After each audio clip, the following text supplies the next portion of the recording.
I thought that I was on my way to hitting all the marks in life. And I just remember thinking that all those other things checked off in my life like didn't even matter. You better bring it. I'm James Chan. I've been a real estate broker for almost 20 years now. I do residential real estate here in Hawaii.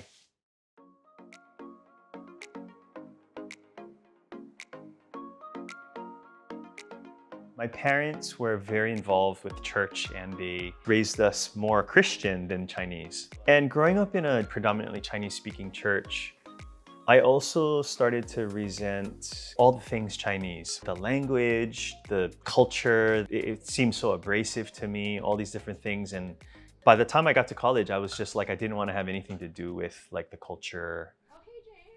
As I got more successful into my career, I fell like very much into the world. I was out partying a lot. I was socializing, and that's where I got a lot of my business. I was going to happy hours and mingling with the community and stuff, and chasing more and more success, chasing titles, setting very lofty worldly goals of achieving, wanting to be the best at what I did. In my head, I was like, oh no, I'm a Christian. I know who God is. Like I grew up and I know all these verses and all the stories and stuff. And I know that I'll go to heaven one day and without him, I wouldn't be successful. But that's the extent of it. I thought that I was on my way to hitting all the marks in life, success in my career. I had a lot of friends.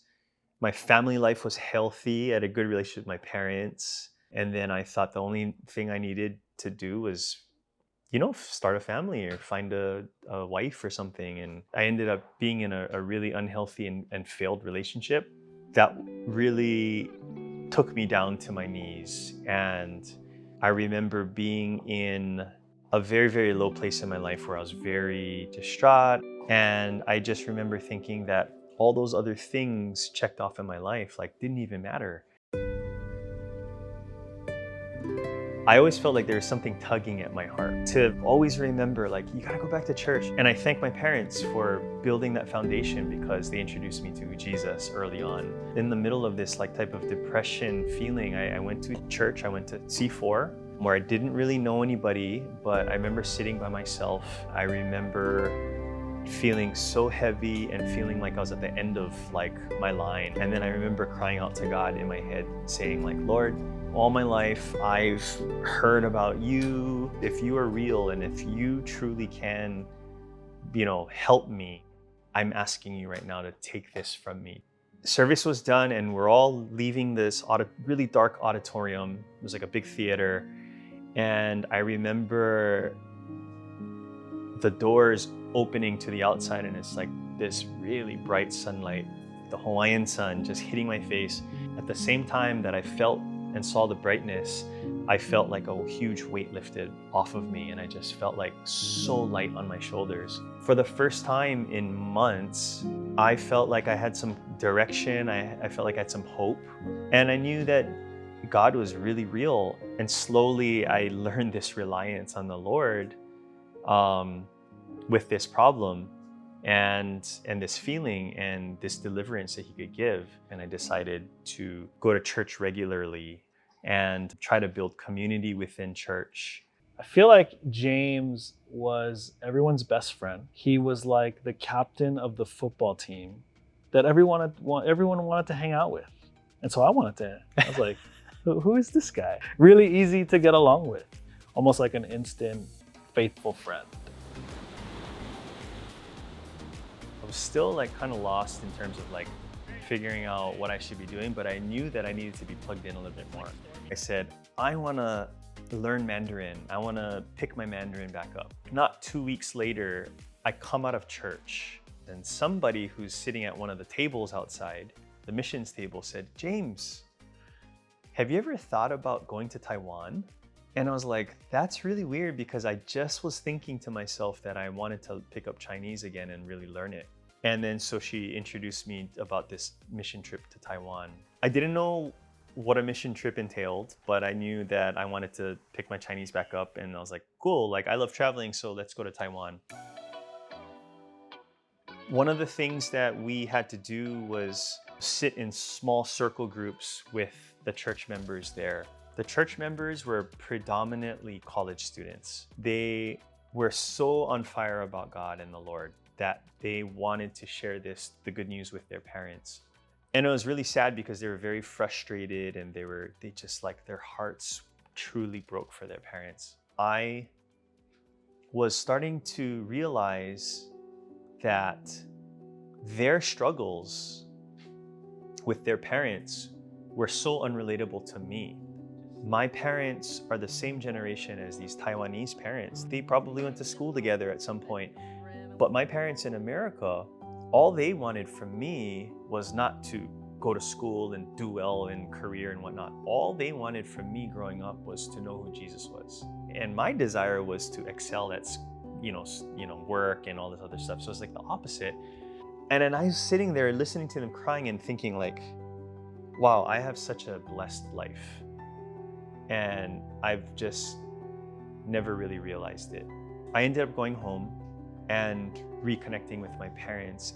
All of those things where I resented Chinese people, Chinese food, Chinese culture, all of that stuff just like melted away because I realized that the difference between my parents and I was not culture and all this kind of stuff. It was because I didn't embrace the love of Jesus and the faith while they did. And once I got onto that playing field with them, I saw eye to eye and we really connected and rebuilt our relationship. So our relationship is very, very strong today. I think that James inherited just the passion of helping people, just do whatever is supposed to be done as a Christian. And so I really spent the time working on myself first. And I grew for myself, like how to be a Christian man. Out of C4, we ended up going to plant a church called Impact. And at Impact is where I really started to serve. Probably spent just as much time serving and doing ministry stuff as I did real estate work. We were fueled by like just so much excitement for years and years and years for this church plant, for seeing other people learn about Jesus. And that's when I grew the most in my walk. What was really unique about our journey and what I feel even reflects James and how he contributed to who we became was like, it wasn't just like building big numbers, like trying to build a big church or like, oh, what is our strategy on growing people? It was like, no, how are we also growing together? Whether he knows it or not, like he majorly contributed to how we love Jesus, how we love one another. Being a real estate broker, you help people and you advise people on how to buy or how to sell a home. And you try to achieve their goals by aligning with them. And your goal is just to help. And when I look at ministry for Jesus, it's like the same exact thing, but it's doing it for a much bigger and better cause, which is helping and advising people on how to walk through life. The first 2/3 of my life was complete opposite. I thought I knew all these things and like I didn't know anything at all. I'm just so grateful to be redefined by the word. And I think a lot of that has to do with maturity, but mostly maturity in my walk and in my faith. I think in American culture, it's very common to feel like you need to establish a very strong career and provide for your family and all this kind of stuff. Young people starting a new career will want to chase these goals. Without God, like it doesn't even matter what success you have. Without God, you cannot have success. Success is not measured with money and assets and whatnot. Success is how much you've contributed to this kingdom purpose of bringing people to the Lord and your walk with the Lord.